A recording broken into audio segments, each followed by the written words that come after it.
da sake saduwa da ku a yau a cikin wani sabon bidiyo. A bidiyon mu na yau insha Allah zan nuna muku hanyar da zaka bi ka samu kuɗi a cikin Artistera, wanda ko da baka da website ko na blogger ko ma wani irin website ne, ko da baka da website zaka yi amfani da Artistera ka samu kuɗi sosai a cikin sa ta hanyar amfani da direct link. Insha Allah zan nuna muku yadda zaka yi. To da farko,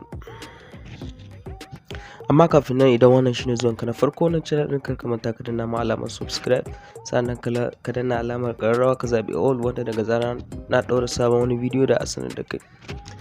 To da farko idan ka shigo cikin Artistera ɗinka, za ka shiga nan login ɗin nan. In kuma baka da account, za ka buɗe sabon account, wanda na yi bidiyo akan yadda ake buɗe sabon account a cikin Artistera.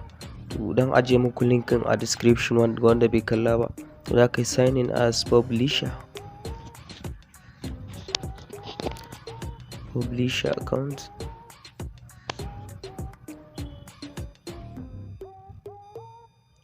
Let me log out with it. Ba da wannan account din zan yi amfani ba, amfani da ɗayan account din.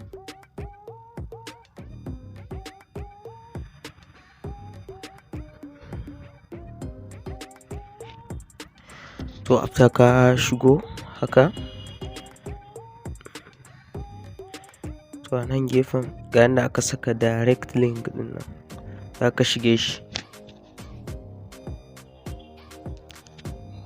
kamar yadda kuke gani. Idan ka shigo, gashi nan ina da wani link guda ɗaya wanda yake active. Idan baka da link ko guda ɗaya, za ka taɓa nan wajen create a new link, dan ka taɓa shi zai kawo maka haka.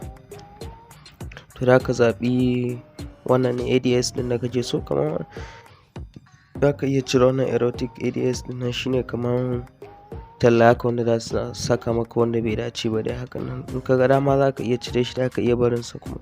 To ni bari na cire shi, sai ka danna add. Got it. So kamar da kuke gani, gashi nan yana pending. Za ka jira shi ya gama pending, sai ka wannan ɗinsa zuwa nan da ɗan mintoti ma.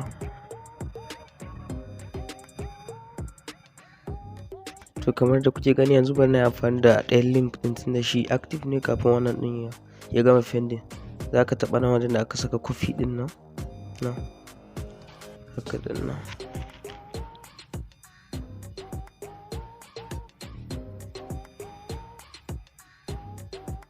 To da ka yi coffee ɗinsa.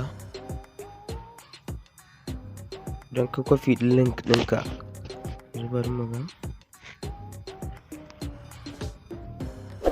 So okay, a bayan ka yi coffee ɗin link ɗinka, za ka iya zuwa Opera haka, sai ka gwada shi.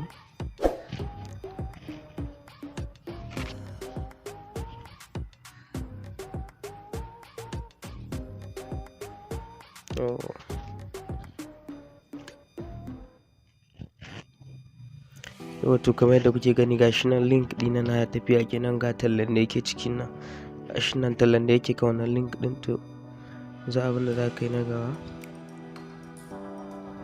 sai mu je Bitly.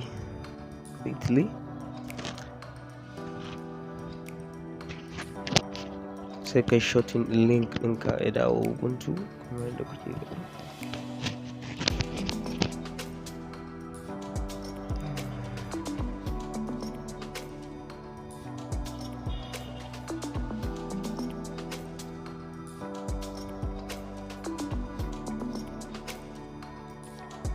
Kamar yadda aka saka link ɗin a nan wajen, kai pasting ɗinsa, sai ka taɓa shorting ɗin nan.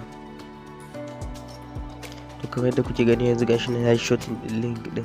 Za ka kwafe shi kawai haka. Idan ka kwafe shi, da ka ji yadda kake gani, da ka tsara abunka, ko a WhatsApp ne ko a ina ne ma, za ka iya zuwa wannan link ɗin kan da inda mutane suka shige shi, to da ka samu kuɗi da shi kamfanin Artistera. Kawai yanzu gashi nan ya yi shorting link ɗinka, da ka iya zuwa ka tsara duk abin da kake ganin da ya ji hankalin jama'a suna taɓa link ɗin. Za ka iya zuwa ka tsara, ko a WhatsApp ne ko a Facebook ko ma a ina ne. To jama'a, nan bidiyon namu ya zo ƙarshe. Kar ku manta ku danna mana alamar subscribe, sannan ku yi liking ɗin wannan bidiyon domin